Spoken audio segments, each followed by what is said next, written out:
Doctor साहब, जो आज पाक अफगान बॉर्डर पर फायरिंग की इत्तलात आ रही हैं ISPR के मुताबिक, उस हवाले से और काबुल एयरपोर्ट के करीब जो धमाका हुआ है, पाकिस्तान कितना तैयार है इन तमाम तर मामलात के लिए मुस्तकबिल में? उस धमाके के हवाले से तो तस्दीक कर दी कुछ देर पहले।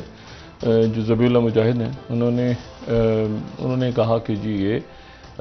अमेरिकन ने स्ट्राइक की है,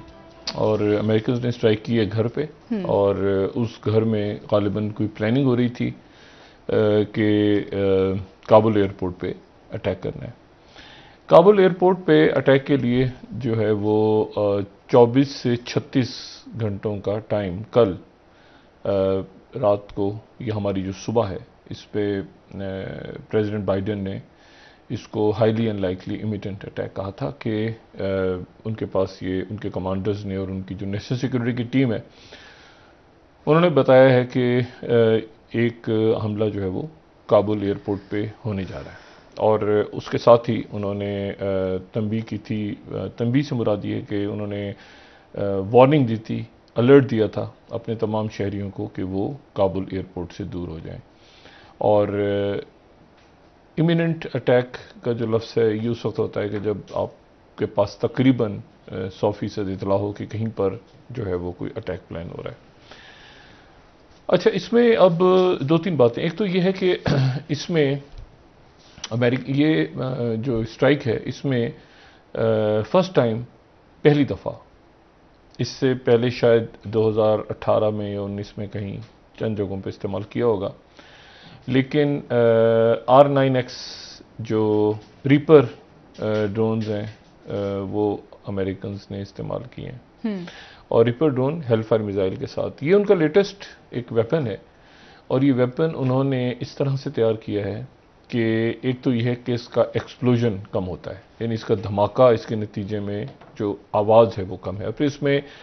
दूसरी जो बड़ी इंटरेस्टिंग बात है वो ये है कि इसमें 100 पाउंड का मेटल,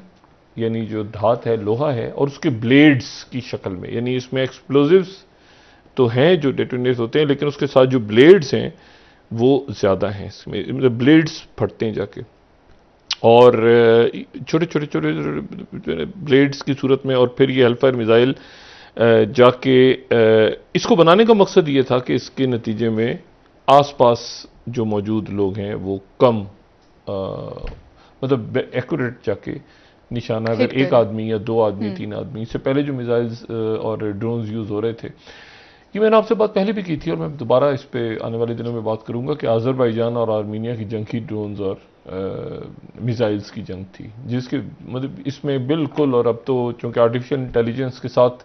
ड्रोन्स आ रहे हैं तो उसमें यह है कि उसको लोग भी शायद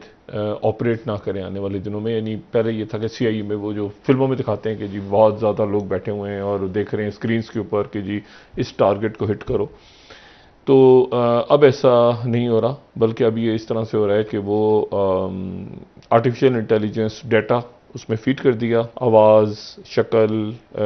जो भी जितना भी डाटा है, और वो अब ये बड़ी ख़तरनाक हम दुनिया में दाखिल हो रहे हैं कि अगर मतलब एक मशीन ही फैसला कर रही है कि हमने हिट करना है।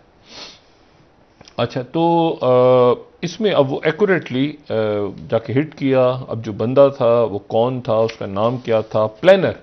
देखिए, खुदकुश हमला आवर तो मारा गया ना उस दिन, 175 की अब तादाद हो गई है, लेकिन इसको डाउन प्ले कर रहा है मीडिया। 175 लोगों का जो है वो जहाँ बाक हुए हैं उस दिन, जिसमें 13 अमेरिकन हैं और बाकी जो हैं वो अफगान हैं और तालिबान के ऑफिसर्स हैं और बाकी लोग हैं, लेकिन काबुल एयरपोर्ट पे 175 की डेथ हुई है। अच्छा, मैं आपको एक बात इसमें और कि इमिनेंट अटैक जो है अब वो ये तो 24-36 घंटे से भी तकरीबन नहीं रह गए, क्योंकि मंगल को 31 तारीख और मंगल को, यानी आप समझें कि ये अगले 24 घंटे 48 घंटे ही रह गए, जिसमें उन्होंने यहाँ से अमेरिकन ने निकल जाना है। उनकी सिर्फ 1000 के करीब फौज यहाँ पे रह गई है। बरतानिया ने अपनी विड्रॉ कर ली है, और प्राइम मिनिस्टर बोरिस जॉनसन ने कहा है कि हम तालिबान को उनकी बातों पे नहीं, वो जो कुछ करेंगे हम देख के उसके बाद फैसला करेंगे कि उनके साथ ताल्लुकात कैसे रखने हैं। इस दौरान जो है वो एक और वाक़या ऐसा है जो काफ़ी तशवीशनाक है। अभी मैं ये दाइश के ऊपर और पाकिस्तान और अफगानिस्तान पे दोबारा वापस आ रहा हूँ, लेकिन वो वाक़या जो है, एक तो बड़ी अच्छी खबर थी जो कल हमने दी थी कि बगदाद के अंदर जो है वो समिट हुई, और बगदाद समिट में जो है वो प्रेसिडेंट मैक्रोन भी पहुँचे और तुर्की के वज़ीर ख़ारजा भी पहुँचे और सऊदी अरब के वज़ीर ख़ारजा भी पहुँचे और UAE के जो हैं वहाँ से शेख राशिद पहुँचे, मोहम्मद बिन राशिद अल मखदूम, और जो है वो जॉर्डन से किंग अब्दुल्ला पहुँचे और इजिप्ट से president general CC, retired CC जो है वो पहुँचे। तो ये सारे मुल्कों के लोग वहाँ पे पहुँचे और एक बहुत बड़ी ये कामयाबी आप समझें कि इराक़ ने, इराक़ के प्राइम मिनिस्टर और उनकी हुकूमत ने, एक फ्रिजाइल सी हुकूमत है, ज़ाहिर है कि इराक़ और शाम के हालात बहुत अच्छे नहीं हैं, लेकिन बहरहाल उन्होंने कोशिश की और उसमें कामयाबी हासिल की। फिर प्रेसिडेंट मैक्रोन जो हैं, उन्होंने, प्रेसिडेंट मैक्रोन अपना एक मुस्तकिल फ्रांसिक रोल इस खत्ते में ढूंढ रहा है, मशरिक़ वस्ता में, और वो रोल उसको इस कॉन्फ्रेंस की सूरत मिल भी सकता है। आने वाले दिनों में देखना है कि वो रोल कितना फ्रांस जो है वो ले पाता है, क्योंकि जो प्रेसिडेंट मैक्रोन है वो जब वहाँ पे पहुँचे, आज उन्होंने दौरा किया है 2-3 बड़ी अहम जगहों का। एक तो मोसुल गए। मोसुल जो है ये यहाँ पर, ये पुराना शहर है और ये बहुत, यानी तारीख़ के अंदर इसकी एक जगह भी रही है। ये वो शहर है जिसको हम कभी नैनवा के नाम से, जो लोग जिन्होंने तारीख़ पढ़ी है तो नैनवा का नाम सुना होगा, तो नैनवा के, और ये वो जहाँ पर वो हैंगिंग गार्डन्स, पुराने जो अजूबे थे, कदीम 7 अजूबे जो जिनको कहते हैं, उनमें से हैंगिंग गार्डन्स कहते हैं कि इस इलाके में, कहीं नैनवा के इलाके में जहाँ पे मोसुल शहर आबाद हुआ। बहरहाल तो वहाँ का उन्होंने दौरा किया और वहाँ पर ज़ाहिर है कि चर्च गए, और ये वो शहर है जो बड़ा तारीख़ी शहर है और यहाँ पे बड़े चर्च और बड़े मुसलमानों के लिए भी बड़े मुक़द्दस मकामात यहाँ पे मौजूद। लेकिन फिर ये हुआ कि ये कोई 3 साल के करीब जो है यहाँ पे लड़ाई हुई और दाइश यहाँ पे काबिज़ हो गई 2014 में ही। और यहाँ पर जामे मस्जिद इनकी बहुत खूबसूरत, जामे मस्जिद हज़रत उमर फ़ारूक रज़ी अल्लाह तआला अन्हु की, उसको नुकसान पहुँचा, बहुत नुकसान पहुँचा। और फिर उसके बाद हज़रत यूनुस अलैहिस्सलाम का मज़ार यहाँ पे मौजूद है, उसको भी नुकसान पहुँचा जंग में बहुत ज़्यादा। और फिर हज़रत दानियाल अलैहिस्सलाम का मज़ार इस शहर में है, वहाँ उसको भी बहुत नुकसान पहुँचा। और फिर कई गिरजे हैं उनको नुकसान पहुँचा। और फिर सुल्तान नूरुद्दीन ज़ंगी, अच्छा, उन्होंने